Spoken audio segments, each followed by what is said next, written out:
뇌파가 1920년대 발견이 됐고 실제 이제 어떤 정보를 추출하고 활용하는 건 1980년대 이후거든요. 그래서 어떻게 보면 역사가 그렇게 길지 않은 그 뇌파 활용 기술 자체가 역사가 별로 길지가 않습니다. 근데 그럼에도 불구하고 이 뇌파 쪽이 기존에 이제 의료 용역 위주로만 주로 쓰였다가 점차 이제 뇌 상태에 대한 정보를 많이 이제 밝혀내고 또 거기에 대한 응용 범위가 넓어지면서 점차 대중적으로 활용도 되고 또 IT 기술하고도 융합되어지고 또 뇌교육이나 심리학 분야하고도 융합되어지면서 뭔가 이렇게 이제 일반인들하고도 좀 더 밀접한 그러한 분야로 기술이 확장되고 있는 추세로 가고 있습니다. 네.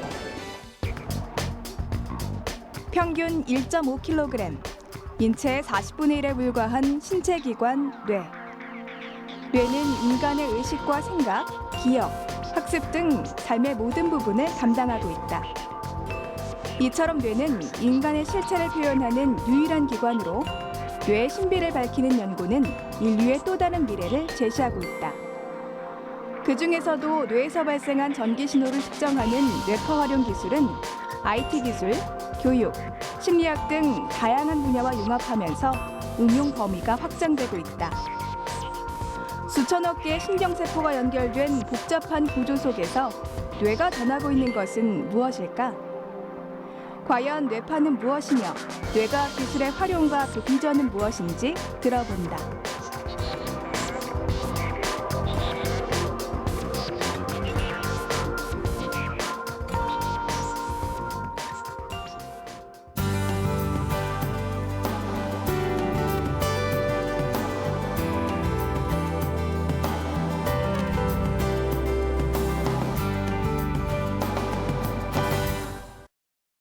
네, 반갑습니다.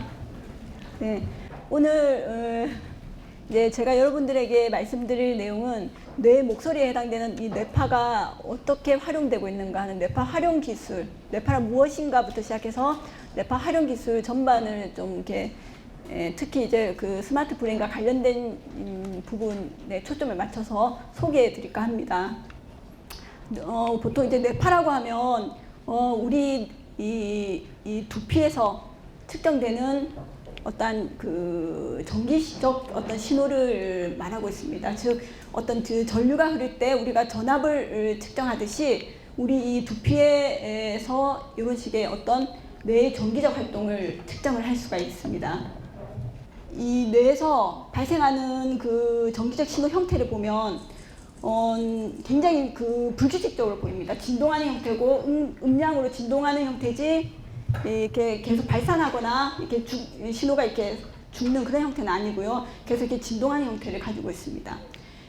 보통 이러한 신호는 뇌에서 이 뇌 안에 있는 뇌 신경세포들의 어떤 연결망에서 발생하는 그러한 그 신호인데 우리가 살아있는 동안은 계속 잠을 자거나 꿈을 꾸거나 끊임없이 한순간도 멈추지 않고 변화무쌍하게 이렇게 흘러가는 그러한 전기신호 형태로 발생하고 있습니다. 보통 이제 이 뇌파를 측정할 때는 현재 같은 경우는 우리 이 이마부터 시작해서 모두 이 안에 다 뇌가 다 들어있기 때문에 현재 그 이마 부위에 해당되는 전두엽 부분에 대전극을 부착하면 우리가 뇌파를 측정을 할 수가 있게 됩니다. 이렇게 전극을 부착하고 보시면 이렇게 막 자기 머리에서 이러한 전기 신호가 한순간도 멈추지 않고 잡을 수 없게끔 이렇게 흘러나오는 거죠. 근데 이러한 신호 안에 바로 우리 이러한 그 뇌파 신호의 바로 정체가 뭐냐면 결국은 우리가 한 생각이 나타나고 한 느낌이 나타나고 하나의 의도가 나타나고 하는 우리의 어떤 인식 현상들이 다 바로 이 정체가 이러한 뇌파 신호라고 보시면 됩니다. 그래서 이러한 뇌파 신호에는 이러한 뇌 상태에 대한 정보가 이렇게 반영이 되기 때문에 우리가 역으로 이러한 뇌파 신호를 통해서 이제 뇌 상태에 대한 정보를 이렇게 추출할 수가 있게 됩니다. 그래서 가장 기본적으로 보통 뇌파를 분석할 때 이렇게 이 뇌파를 그러니까 뇌파를 분해하는 방식이 얼마나 그 느린 리듬부터 얼마나 빠른 리듬들이로 구성되어 있는가를 통해서 이 뇌파에 대한 해석을 하게 됩니다. 보통 이제 이 뇌파 신호에는 이렇게 느리게 진동하는 신호와 점차 빠르게 진동하는 신호들이 일정한 비율로 가중치로서 혼합돼서 실제는 이런 뇌파 형태로 나타난다고 볼 수 있습니다. 그래서 보통 이제 대부분의 생체 신호들이 음량으로 진동하는 형태이기 때문에 우리가 이러한 진동하는 빠르기를 주파수라는 이름으로 보통 표현을 합니다. 그래서 아까 뇌파를 5가지 리듬으로 나눴는데 그 중에 이제 1초에 4번 이하로 진동하는 가장 느린 리듬을 우리가 델타라고 이름을 붙이고 있고요. 그것보다 좀 더 빠른 리듬은 세타 리듬. 그리고 1초에 10번 전후로 진동하는 그 가운데 리듬을 우리가 알파 리듬이라고 부르고 있습니다. 그리고 알파 리듬보다 좀 더 빠르게 진동하는 리듬 요소를 베타 리듬, 그리고 더 가장 빠른 리듬을 감마 리듬이라고 부르고 있습니다. 보통 이러한 리듬들은 이제 그 뇌 상태에 따라서 특정 리듬이 더 많이 나오거나 더 적게 나오거나 이런 식으로 다이나믹하게 변하게 됩니다. 이러한 리듬을 이제 한눈에 쉽게 볼 수 있기 위해서 보통 이제 이런 식의 그래프 형태로 보게 되는데, 이런 그래프를 우리가 파워 스펙트럼이라고 부르게 됩니다. 이 파워 스펙트럼 그래프는 이 수평축이 아까 주파수를 의미하고요. 그래서 자기의 뇌파를 측정을 했을 때 이러한 결과가 나왔다고 하면 내 뇌파에는 지금 1초에 10번 진동하는 10Hz 성분이 이렇게 막대가 높게 나타났기 때문에 이 성분이 굉장히 많이 내 뇌파 속에 포함되어 있구나라고 이렇게 한눈에 알아볼 수 있는 장점이 있습니다. 그런데 이때 이제 보통 이 가운데 리듬, 10Hz 리듬 우리가 알파 리듬이라고 부르게 되고, 이 알파 리듬은 보통 우리 뇌가 휴식 상태일 때 가장 우세한 특징을 가지고 있습니다. 근데 이 알파 리듬을 중심으로 해서 상대적으로 느린 리듬들, 세타와 델타 리듬으로 갈수록 보통 이제 뇌가 휴식 상태를 떠나서 휴식 상태보다 더 의식이 저하된 상태를 의미하게 됩니다. 예를 들면 더 졸리거나 또는 더 마취되거나 더 수면으로 가거나 이런 식으로 의식이 점차 저하된 방향으로 가게 되고, 알파 리듬을 기점으로 해서 베타나 감마 리듬인 점차 빠른 리듬으로 빠른 리듬이 우세해지게 되면 이제 의식이 더 이제 활성이 되는 상태를 의미하게 됩니다. 즉 의식을 쓰는 거죠. 의식이 부화되는 상태를 의미하기 때문에 보통 이제 더 집중을 한다든지 또는 어떤 어려운 문제를 푼다든지 인지 활동을 할 때 보통 이제 베타나 감마 리듬 쪽에 빠른 리듬 쪽이 상대적으로 우세해지는 방향성을 갖고 있습니다. 따라서 이제 알파 리듬을 중심으로 느리냐 빠르냐라는 방향성이 의식 저하냐 의식 각성 쪽이냐 이런 측면이 있고, 또 하나의 측면은 알파 리듬을 중심으로 느린 리듬이 나올수록 내부 의식 정보 처리를 하게 되고, 또 외부 의식 정보 처리할 때는 알파 리듬보다 좀 더 빠른 리듬들이 상대적으로 우세한 특징을 보이고 있습니다. 이때 내부 의식 정보 처리는 일종의 명상이나 이런 것처럼 내부 통찰적인 그러한 측면을 내 정보 처리를 뇌가 할 때 이러한 세타 리듬 쪽에 우세해지는 특징을 나타내고, 반면에 외부 의식은 우리가 이제 밖에 보고 이렇게 막 바깥을 보고 게임을 한다든지 외부에 대한 정보를 뇌가 처리할 때는 이러한 더 빠른 리듬들이 상대적으로 우세한 특징을 나타내게 됩니다. 그래서 여러분들의 뇌파를 보통 이제 측정을 하시게 되면 이런 식으로 델타, 세타, 알파, 베타, 감마가 일정 비율로 이렇게 다이나믹하게 이렇게 활성화가 되는데, 이때 만약에 눈을 감고 조금 생각을 약간 조금 멈추고 이렇게 편안하게 있으세요라고 이렇게 뇌 휴식 상태를 유도하게 되면 빠르신 분들은 한 10초 내에도 이렇게 알파 리듬이 쑥 이렇게 올라오는 그러한 것을 금방 확인을 하실 수가 있습니다. 그래서 뇌가 이제 휴식 상태를 뇌가 부하가 있을 때는 그러한 정보 처리를 하게 되고, 또 뇌가 휴식 상태가 되면 휴식에 관련된 리듬이 이렇게 우세해지는 그러한 것을 우리가 객관적으로 이제 실시간 확인을 할 수가 있게 되는 거죠. 그래서 보통 이러한 뇌 휴식 상태에는 이렇게 알파 리듬 대역인 이 10Hz 이쪽 리듬이 우세해지는데, 이 리듬을 우리가 보통 이제 고유 리듬이라고도 부릅니다. 그래서 간단하게 뇌파를 측정해서 한 10초만 해도 이런 자기의 고유 리듬이 나타나는 것을 확인을 할 수가 있는데, 이 고유 리듬이 몇 헤르츠에 나타나느냐, 이런 정보 자체는 아주 사소한 정보지만 우리의 뇌 상태에 대한 또 많은 정보를 우리가 쉽게 알 수가 있게 됩니다. 그래서 그 고유 리듬 피크가 보통 정상인 같은 경우는 10헤르츠의 그 피크가 나타납니다. 근데 이제 나이가 들어서 이제 노화가 진행될수록 점차 이제 9.5Hz, 9Hz, 뭐 8.5Hz, 8Hz 아무튼 피크의 피크 위치가 점차 느려집니다. 느리 쪽 이동을 하기 때문에 보통 이제 정상적인 노화에 의해서도 느려지지만 치매나 만성 피로와 같은 이러한 질병에 의해서도 저는 한 6.5Hz, 6Hz까지 확 낮아집니다. 그래서 단순 몇 초, 그러니까 한 1분 정도만 뇌파를 측정해서 고유 리듬을 자기가 보면 자기 리듬이 뭐 굉장히 느리게 나왔다. 그러면 이제 미리 이제 좀 뇌를 활성화시킬 수 있는 방안을 또 예방 차원에서 모색할 수 있는 그런 식으로도 이제 활용을 할 수가 있게 되는 거죠. 그래서 과거에는 요런 그 뇌 노화 쪽 관련된 연구도 많이 있었지만 이전 과거에는 IQ와 관련돼서도 연구가 많이 되었습니다. 그래서 아까 그 고유 리듬 피크 주파수가 10Hz보다 더 빠르게 10.5, 11Hz까지 더 빠르게 나타나는 경우가 있습니다. 주로 이제 머리가 아주 회전 속도가 빠른 청소년들 같은 경우들이 주로 이제 그 고유 리듬이 더 빠르게 나타나는데, 그런 경우에 이제 이런 고유 리듬의 피크 위치가 높을수록 실제적으로는 IQ 같은 어떤 그 사이콜로지컬한 테스트 점수하고 이제 양의 상관관계를 보인다는 연구가 많이 되어 있습니다. 우리가 뇌파를 통해서도 뇌의 기능이 얼마나 노화되었는지 아니면 얼마나 그 회전 속도가 빠른지 이런 것들을 우리가 대략적으로라도 쉽게 파악을 할 수가 있게 됩니다.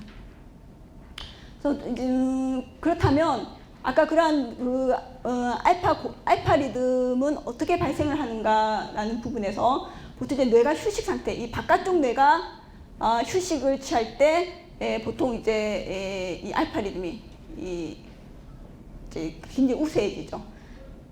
그 이유가 뭐냐면 우리 뇌 구조물을 보면요, 이 바깥쪽 뇌가 있고 그리고 안쪽 뇌 구조물이 있습니다. 근데 이 바깥쪽 뇌가 담당하는 기능이 주로 이제 그 사람을 사람답게 하는 어떤 지각, 판단 또는 어떤 추리하는 고차 인지 기능들을 대부분 바깥쪽 뇌가 담당을 합니다. 그리고 다른 동물들보다 사람한테 가장 많이 발달되어 있는 게 바깥쪽 뇌고, 반면에 이제 이 안쪽 뇌 구조물들은 대부분의 동물들 수준으로 사람도 발달되어 있고요. 이 안쪽 뇌가 하는 역할은 약간의 그 생명 유지 차원의 이제 호흡 또는 우리가 심장 뛰게 하고 이런 식의 역할들을 하게 됩니다. 그래서 금방 말씀드린 것처럼 우리 머리에 보면 이제 이 대뇌피질이 가장 바깥쪽을 둘러싸고 있는데, 이게 이제 다른 동물들에 비해서 사람한테 가장 많이 발달했고, 그리고 아까 말씀드린 것처럼 지각, 인지, 주의, 기억, 학습, 추론, 판단, 정서 제어 등과 같은 고차적인 정보 처리를 이 바깥쪽 뇌가 모두 담당을 하고 있습니다. 특히 바깥쪽 뇌의 정기적 활동을 가장 많이 잘 반영해 줄 수 있는 게 바로 이제 뇌파가 이제 두피에서 측정을 하기 때문에 안쪽 뇌보다는 바깥쪽 뇌의 신경망의 정기적 활동을 가장 크게 반영을 하고 있습니다. 이제 보시다시피 우리 뇌라는 게 결국 우리 신경망이 안쪽 뇌 신경망이든 바깥쪽 뇌 신경망이든 결국은 신경세포들의 어떤 네트워크인데, 그러한 신경세포들이 서로 연결돼서 이러한 정기적 발화 현상을 겪게 됩니다.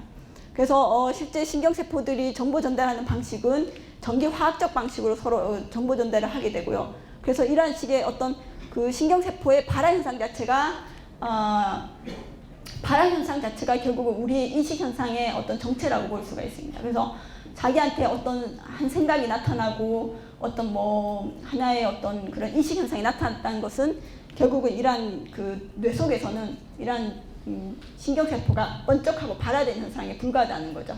그리고 이미 이제 주변의 포도당과 산소를 모두 소모시키면서 이 전기 에너지를 발화시키기 때문에 그럼 발화시키고 이제 사라지는 거죠. 이게 끊임없이 우리가 죽을 때까지 일어나게 된 것이고 우리가 이러한 인식 현상을 계속 우리가 살게 됩니다. 그래서 여러분들이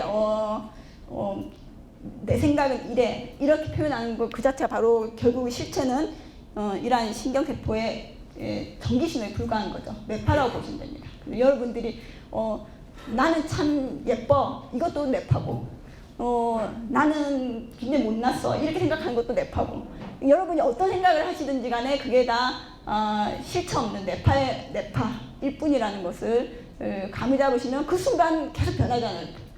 보시다시피 한순간도 잡을 수 없게 그 생각은 계속 상황에 따라서 변하게 됩니다. 그 어떤 느낌들도 항상 그 한순간도 고정되지 못하고 계속 변하죠. 여러분들 화장실 가기 전과 후에 아무리 생각을 갖게 하려고 해도 달라지시잖아요. 그렇기 때문에 항상 이런 식으로 우리가 자기 인식을 관찰해 보시면 한순간도 끊임없이 이렇게 변화되고 있다는 걸 아실 수 있게 됩니다. 예. 근데 이러한 그 연결은 신경세포들의 연결은 결국은 이러한 어떤 그 시냅스라는 것을 통해서 신경세포들 간에 얼마나 서로 긴밀하게 그 연결이 되어 있는가가 반영이 되는데 그 우리가 또 도식적으로 그 신경세포들을 이러한 연결 부분들을 도식적으로 표현해 보면 이러한 신경망 형태로 표현이 됩니다. 그래서 이러한 신경세포들이 우리 이 뇌를 딱 열어놓고 보면 이러한 신경세포들이 이런 식의 막 복잡한 망의 형태로 서로 정보를 주고받고 서로 막 재조직화되면서 형성되어 있다는 것을 확인하실 수가 있습니다. 이때 이제 얘네들의 그 신경세포 간의 어떤 연결 강도가 결정되는 규칙이 있는데 그 규칙을 우리가 핵 학습 규칙이라고 부르는데 이 내용을 보면 그 두 개의 어떤 신경세포가 꾸준히 서로 반복적으로 활성화되면 서로 같이 활성화되면 그 두 사이의 연결이 강화된다는 그러한 원칙입니다. 그 말은 뭐냐면 우리가 어떤 특정 생각을 계속 반복해서 하면 그 생각의 어떤 그 패턴이 두꺼워지고 이게 연결 강도가 더 강화되는 형태로 신경망이 구현된다는 것을 의미하게 됩니다. 그래서 나는 바보야라는 생각을 계속 반복해서 하게 되면 정말 나는 바보라는 생각이 딱 들게 되는 거죠. 그리고 그 바보라는 생각에 일종의 그 패턴화되게 되면 이런 식의 신경망이 이 패턴화가 되게 되면 결국은 이제 자기 의지와 무관하게 그 패턴에 이게 또 묶여지게 매이게 되는 현상이 일어나게 됩니다. 그래서 우리가 보통 이렇게 자기 생각을 여러 번 반복적으로 계속 그것을 붙잡고 계속 함으로써 이러한 그 관념 패턴들을 많이 만들어 놨거든요. 어릴 때부터 지금까지 이렇게 나는 뭐야, 나는 이거야, 자기의 나름 정체성이라는 이름으로 패턴들을 많이 만들어 놓고 결국은 이제 우리가 그 패턴들에 이제 갇혀 있는 구조로 지금 사실은 그런 관념들에 갇혀 있는 구조로 살고 있는 거죠. 그래서 그러한 기반에서 항상 신경 그 뇌파가 발생하고 이 구조에서 이제 그 구조에서 이 상황에 따른 뇌파들이 계속 발생되고 있습니다. 그러다 보니까 이렇게 이렇게 뇌를 뜯어놓고 보면 각자만의 그 어떤 신경세포 연결망 구조를 갖고 있습니다. 각자만의 두꺼운 패턴들이 다 틀린 거죠. 그래서 어떤 분들은 이런 것이 난 중요해 하면서 자기가 중요하게 붙잡은 그런 부분들이 다 틀린 거죠. 틀리고 이 사람은 또 자기만의 필터를 가지고 있고 각자만의 자기만의 패턴들을 가지고 있어서 서로 사실은 어떤 대화를 하려고 하면 자기 생각과 남 생각이 많이 틀린 경우도 우리가 알게 됩니다. 근데 그런 생각들이 결국은 다 이 신경망이 형성된 생각이라고 보시면 되고 그게 절대적으로 있는 게 아니고 어릴 때는 이 연결이 없었습니다. 없다가 결국 우리가 이제 어릴 때부터 이게 문화적으로 문화를 겪고 사람과 대화하고 이래야 돼 저래야 돼 하는 것을 통해서 이런 패턴들을 만들어 둔 거죠. 그렇기 때문에 현재 어떤 패턴이 만들어져 있더라도 형성되어 있더라도 그 자체가 그리 중요한 건 아닙니다. 원래 없던 거죠. 원래 없는 거고 거기에 너무 이렇게 집착하거나 매이실 필요가 없습니다. 그러다 보니까 우리가 이 뇌 자체가 이미 원래 없던 개념들을 그냥 코드화해 놓은 것에 불과하거든요. 사실은. 그렇기 때문에 그런데 우리는 그것이 그냥 옳다라고 보통 생각을 하게 됩니다. 그러다 보니까 우리가 이 뇌를 보통 책 제목에도 착각한 뇌라는 책 제목이 있잖아요. 그 정도로 이 뇌 자체는 이미 이 착각 기반입니다, 사실은. 이미 자기만의 어떤 그 패턴들이기 때문에요. 예, 그래서 자기 인식에 너무 중요한 의미를 많이 부여하실 필요가 없고, 그냥 지금의 이러한 형성된 거에 의해서 나타나는 이 현상이구나 하고 가볍게 흘러가게끔 해도 되시는 거죠. 뇌파니까. 그렇죠? 뇌파인데 이제 실체 없는 뇌파인데 자기 생각이 막 중요하다고 고집하고 하면 그럴수록 더 패턴 더 강해집니다. 핵 규칙에 의해서. 그러면 오히려 뭐 자기 생각에 옳다 고집하면 남도 괴롭히는 거죠. 그게 자기 뜻만 고집하는 거니까요. 그렇기 때문에 자기도 갇히고 남도 괴롭히고 하는 이상한 것을 하게 됩니다. 그래서 이러한 우리 신경망의 어떤 이런 작동 원리가 아까 그러한 핵 규칙 같은 것이 새로운 기술을 배우고 숙련도를 높일 때는 굉장히 유리한 기전입니다. 우리 인간 신경망이요. 그렇잖아요. 계속 반복적으로 일하면 그 패턴이 두꺼워지니까 봉투를 이렇게 계속 붙이는 걸 반복적으로 하게 되면 나중에는 처음에는 그것에만 집중하지만 나중에는 텔레비전 보면서도 그거 붙이고 막 이렇게 딴 거 하면서 붙이잖아요. 그렇죠? 그렇기 때문에 그런 경우에는 되게 유리한 그 기전을 갖고 있는 신경망인데 단점이 있습니다. 뭐냐면 자기만의 패턴을 만들기 때문에 있는 그대로를 볼 수가 없고 주관적으로 왜곡된 어떤 선입견과 편견을 갖는 구조로 정보 처리가 되는 위험을 갖고 있습니다. 누구의 뇌나 다.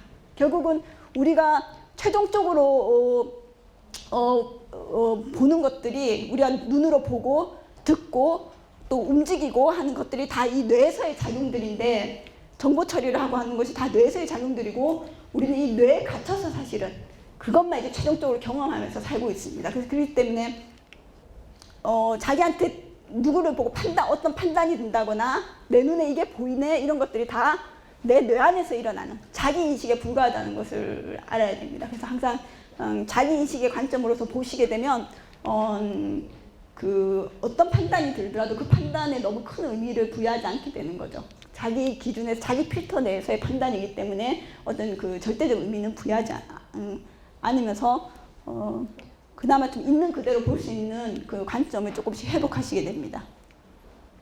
그런데 이러한 신경망은 아까 말씀드렸듯이 우리가 오감을 통해서 들어온 정보와 그 신경망 자체의 그 에너지 최소작용 원칙에 의해서 계속 재조직화가 됩니다.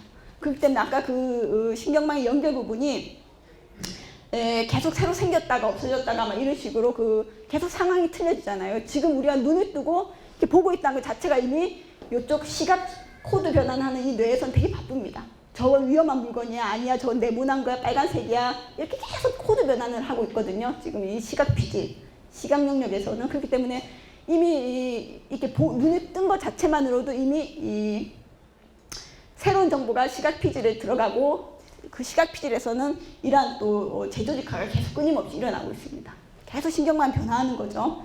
그렇기 때문에 항상 지금의 내 생각이 나중에 내 생각이 될 거라는 걸 보장하실 수가 없으세요. 우리는 계속 우리 신경망 자체가 이 환경에서도 계속 변화되고 있는 구조입니다. 예, 그래서 그런 경우 많잖아요. 지금 생각하고 또 그 상황이 달라지면 또 생각이 또 틀려지고. 그렇기 때문에 그렇게 되면 이제 그런 관점을 가지시면 좀 더 자기 생각이 가벼워질 수가 있습니다. 자, 그렇다면 이러한 뇌파를 이용해서 여러 가지 검사도 할 수 있지만 뇌파를 이용해서 어떤 훈련을 하는 그러한 기술도 발전되어 있습니다. 그 기술 우리가 뉴로 피드백 기술이라고 하는데 이 기술의 원리는 뭐냐면 우리가 실시간 뇌파 상태를 봄으로써 보면서 그 뇌파가 어떤 방향으로 변하도록 자기가 목표를 세웠으면 그 목표한 방향으로 계속 노력을 이제 하게 되는데 이때 이제 그 뇌파를 우리가 실시간 보게 되면 마치 이 뇌파 장치가 이런 거울 역할을 하게 됩니다. 내가 집중력을 제대로 높여가고 있는가, 또 내가 제대로 뇌를 쉬게 하고 있는가 이런 걸 실제 뇌파에서 그걸 보여주고 있으니까 그걸 보면서 자기가 릴렉스 훈련을 한다든지 또는 집중 훈련을 한다든지 이렇게 하게 되면 이러한 거울이 없을 때보다 훨씬 더 자기 목표한 방향으로 이렇게 빠르게 정확하게 훈련 방향을 잡아갈 수 있는 그런 장점이 있게 됩니다. 그래서 이런 식으로 감적으로 뉴로 피드백 훈련은 이렇게 좀 감으로 습득된 훈련이기 때문에 일단 이런 식으로 익힌 기술들은 보통 자전거를 배우는 기술처럼 굉장히 반영구적이라고 알려져 있습니다. 현재는 20-30년이라고는 알려져 있는데 거의 어쨌든 습득된 이런 뉴로 피드백에 의해서 습득된 조절 능력은 오랜 기간 유지된 것으로 알려져 있습니다. 대표적으로 이제 훈련 예로서 아까 휴식 때 활성화되는 알파 리듬을 한번 이제 강화시키는 훈련 예를 말씀드려 보겠습니다. 예를 들면 제대로 이제 자기 뇌를 휴식을 못 시키는 사람들이 굉장히 많습니다. 그래서 한번 자기 대뇌피즈를 한번 좀 휴식해 보세요라고 이렇게 제가 주문을 하면 나름 이제 생각을 안 하려고 노력을 하시죠. 생각을 하니까 생각 안 하려고 하는데 생각을 안 하려고 하는 생각을 막 하고 계신 거예요. 그러니까 이 대뇌피즈를 제대로 휴식할 줄은 모르시는 거죠. 막 계속 끊임없이 막 우리 뇌는 강박적으로 뭘 자꾸 하려고 합니다. 그렇기 때문에 그러다 보니까 특히 현대인으로 갈수록 더 정보 처리해야 될 게 더 많죠. 복잡해지니까 뭔가 해야 될 것도 많아지고 그러다 보니까 이 현대인들의 대뇌피즈 같은 경우는 휴식을 거의 점차적으로 많이 못 취해요. 그러니까 정신적 스트레스라든지 정신적 피로도가 점차 이렇게 높아지고 있는 추세입니다. 그렇기 때문에 그런 경우에는 제대로 뇌를 휴식하는 법을 감을 잡게 해줘야 되니까 그런 경우에는 그 훈련자의 뇌파를 측정을 해서 그 뇌파 리듬 중에서 휴식에 대응되는 알파 리듬의 파워를 보게 됩니다. 그래서 알파 리듬 파워를 피검자한테 이제 보여주는 거죠. 그래서 이 훈련자 같은 경우는 휴식을 제대로 취하는 방법을 모르는 사람인 경우로 이분은 이제 자기 알파 리듬을 이제 강화시키기 위해서 이제 릴렉스를 하는 노력을 하게 됩니다. 그래서 제대로 이제 릴렉스해서 휴식이 되면 알파 리듬이 높아지는 것을 딱 관찰했다 그러면 이게 내 대뇌피질이 쉬는 거구나라는 감을 이제 잡게 되는 거죠. 그러면서 이제 자기가 이제 쉬는 법을 알게 되는 겁니다. 쉬어가는 법을 알게 되고 그리고 우리가 이런 식으로 신경망을 좀 쉬어줘야 되는 이유는 크게 네 가지 유용성이 있습니다. 첫 번째로 대뇌피즈를 좀 쉴 때 쉬어줘야만이 뇌 건강 차원에 도움이 됩니다. 즉 그동안 쉬는 동안에 신경전달 물질이 보충되고 또 재충전되고 그리고 뇌 신경세포도 너무 과도하게 일을 하기 때문에 좀 쉬는 타임이 있어야만이 피로 예방 측면이 있습니다.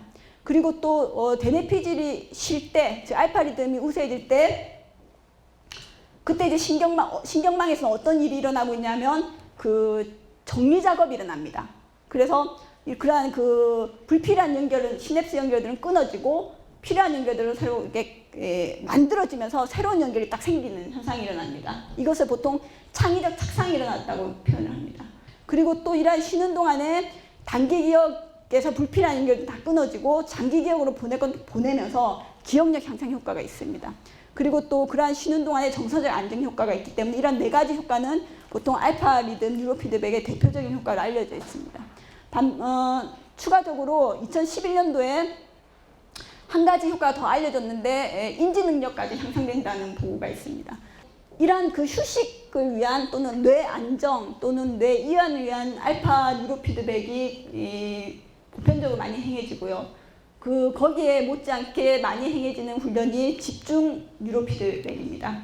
마찬가지로 주의력 장애가 있는 그룹과 정상인 그룹의 뇌파 특징을 보면요. 세타와 베타의 어떤 비율 지표가 두드러지게 차이가 나타나는데 보통 주의력 장애, 집중 장애가 있는 경우에 이 전두엽 부분에 느린 리듬이 세타 리듬이 굉장히 다른 사람들보다 많게 나타납니다. 많게 나타나고 반면에 빠른 리듬이 베타 리듬은 작은 특징이 있습니다. 그래서 일종의 전두엽이 제대로 기능을 못하는 경우인 거죠. 세타 리듬이 많다는 것은. 그렇기 때문에 세타 리듬 역으로 이 주의력을 개선시키기 위해서 남들보다 많은 세타 리듬은 줄여주고 남들보다 적은 베타 리듬은 더 늘려주는 방향으로 훈련 방향을 정해서 뉴로 피드백 훈련을 하게 됩니다. 그러다 보니까 세타와 베타 리듬을 같이 고려한 지표를 써야 되기 때문에 세타와 베타의 비율인 TBR 지표를 보통 사용해서 집중 뉴로 피드백 훈련을 시행하게 됩니다. 그래서 보통 이제 뉴로 피드백은 여러 가지 훈련이 있는데 그 중에 가장 세계적으로도 대표적으로 시행되는 게 이 세 가지 뉴로 피드백입니다. 아까 말씀드린 안정 뉴로 피드백 같은 경우는 스트레스를 받거나 고혈압이거나 또는 어떤 그 정서장애가 있거나 이런 식의 좀 통증이 있거나 안정이 필요한 질환들에서는 다 안정 뉴로 피드백 처방이 되어졌고요. 그리고 이제 주의력 결핍이거나 학습이 잘 안 되고 각성이 잘 안 되는 즉 집중이 필요한 질환들에서는 집중 뉴로 피드백이 처방되어 왔습니다. 반면에 이제 그 전두엽 부분에 좌우 균형이 깨지게 되면 정신분열증이나 우울증 같은 정서 관련 질환들과 많은 관련성을 갖고 있습니다. 특히 우울증 같은 경우는 좌우 불균형이 심화된 정도 자체가 우울심도와 비례하는 수준의 그 관련성을 갖고 있기 때문에 보통 이제 우울증 치료에 그 좌우 균형 뉴로 피드백을 같이 병행하는 병원들이 있습니다. 그래서 현재 그 보고된 결과로는 우울증 같은 경우에 장기간 복용해야 되는 약물을 대체하는 효과 수준까지 있다고 알려져 있습니다. 그래서 국내에서도 이러한 뉴로 피드백을 도입을 하는 병원이 있습니다. 그런데 이 뉴로 피드백 기술이 이런 병원에만 이제 쓰여지는 단계가 아니고 이제 일반 점차 그 간소화되어지고 또 일반인들도 쉽게 이제 사용할 수 있는 그 기술로 발전이 되면서 일반인들도 쓸 수 있는 이제 분위기가 되어가고 있습니다. 그래서 현재 이제 이 뉴로 피드백 기술의 이제 비전을 말씀드리면 이제 더 이상 의료 영역에서만 쓰이지 않고 뉴로 피드백이 대중적 활용이 가능한 시점이다. 그리고 또 기존의 안정, 집중, 좌우 균형에만 한정되지 않고 좀 더 다양한 기능을 강화시키는 쪽의 범위로 뉴로 피드백 활용 범위가 다양화될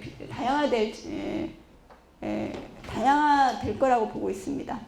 그리고 현재는 그냥 누구나 그냥 그 훈련을 받게끔 이렇게 그냥 지정을 하는 구조인데 향후에는 개인별 뇌파 검사 결과를 기반으로 해서 어떤 표준 범위를 조금 못 미치는 거거나 비정상적인 리듬에 대해서는 다 어떤 이런 훈련을 접목시킬 수 있는 구조로 개인 맞춤 형식으로 가면 좀 더 이렇게 효과가 좀 더 극대화되지 않을까 하는 그러한 비전이 있습니다. 그래서 이러한 그 뇌파 활용 기술들은 현재는 요즘은 학교 선생님들 교사 연수나 학생들 캠프나 이런 데서도 뇌파 교육을 많이 시행을 하고 있습니다. 그래서 요즘은 이제 이러한 뇌파를 통해서 자기의 뇌 상태를 학생들도 자기의 인식 현상들을 객관적으로 이렇게 들여다볼 수 있는 그런 기회가 되고 있습니다. 보통 지금 이제 이러한 뇌파가 활용된 기술에는 이 뇌파를 측정했을 때 이게 어떻게 정상이다 아니다 이런 식으로 판별을 해줄 수 있는 기준이 필요합니다. 그리고 그 기준을 위해서 보통 뇌파 표준화라는 그 임상시험 작업을 보통 거쳐야 되고요. 21세기 뇌프론티어 사업의 일환으로 국내에서는 이러한 뇌파 표준화 작업이 시행이 되었습니다. 이 뇌파 표준화가 된 게 아마 불과 몇 년 안 됐습니다. 그렇기 때문에 이제 이제는 여러분들이 이런 다양한 뇌파 지표에 대해서 자기 뇌 상태에 대해서 평가를 하실 수 있는 환경이 되었습니다. 네. 그래서 이러한 식의 이제 뇌파 측정 기술 또는 뇌파 활용 분야도 다각화되고 또 뇌파 표준화 기술까지 완비되어 있는 상태이기 때문에 이제 이러한 뇌파를 이용한 이제 대중용 이제 그 활용 분야가 넓어지고 있습니다. 그래서 이런 식으로 뇌 기능을 평가하는 데도 활용을 할 수 있고 아까처럼 뉴로 피드백을 통해서 뇌 기능을 항진시키는 데도 활용이 되고 있습니다. 그래서 그뿐만 아니라 여러 가지 그 영역에서도 이러한 뇌파 활용 기술이 많이 접목되고 있는 점차 이제 블루오션에 해당되는 기술이라고 볼 수가 있습니다. 이상으로 뇌파에 대한 뇌파가 무엇인지 그리고 또 아주 짧은 시간이어서 제가 전문적인 것들을 많이 전달을 해드리지 못해서 굉장히 많이 아쉽습니다. 우리 뇌에 대해서도 뇌파 접목해서 말씀드릴 수 있는 재미있는 것들이 굉장히 많거든요. 근데 그걸 거의 말씀을 못 드리고 그냥 대략적으로 뇌파가 뭐다 그리고 어떻게 활용되고 있다라는 그냥 분위기만 전해드리는 것으로 오늘 마치도록 하겠습니다.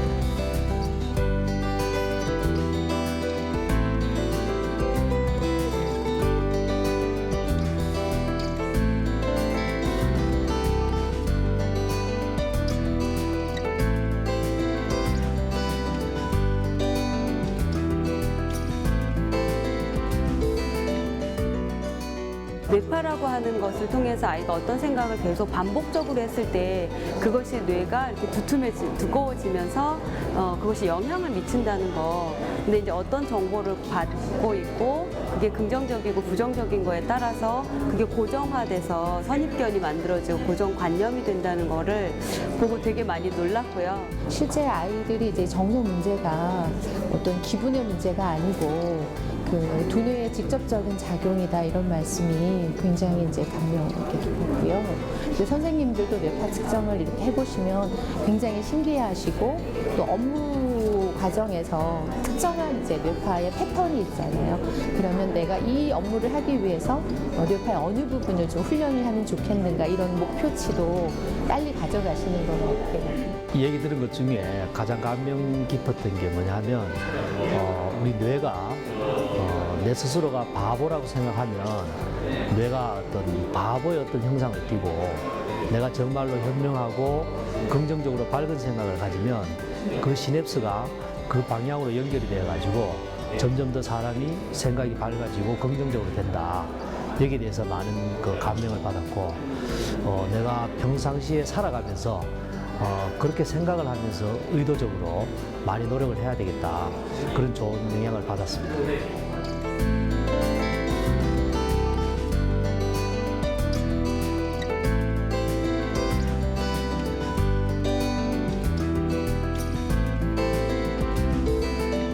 우리가 이제 결국 태어나서 죽을 때까지 사는 것이 결국 이 뇌신경망의 활동을 사는 것이거든요. 그 뇌신경망의 그 활동 현상 자체가 결국은 뇌파고 그 뇌파를 보면 거의 그 순간 신경세포가 정기적으로 발화되고 사라지는 그런 실체 없는 현상에 불과합니다. 그게 결국은 우리가 삶을 살아가면서 생각이 나타나고 느낌이 나타나고 하는 인식현상의 정체인데 우리가 자기 인식을 그런 인식 현상들을 실체 없는 뇌파라고 객관적으로 정확하게 좀 안다면 자기 인식에 너무 매이지 않고 자기 인식, 자기 생각, 자기 느낌들을 너무 붙잡지 않고 좀 이렇게 그 인식의 굴레에 갇혔지만 인식을 좀 더 가볍게 살아갈 수 있는 구조가 되지 않을까 하는 바람이 있습니다.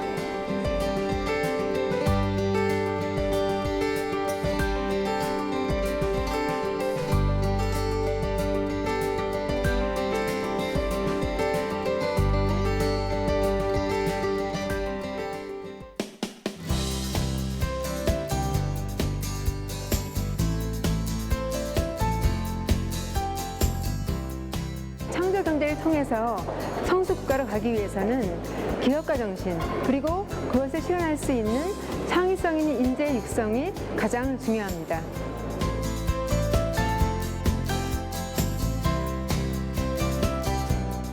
창조경제는 개인의 아이디어가 산업화되는 것을 기반으로 해서 새로운 산업이 창출되는 것을 그런 경제의 기반이 되는 것입니다.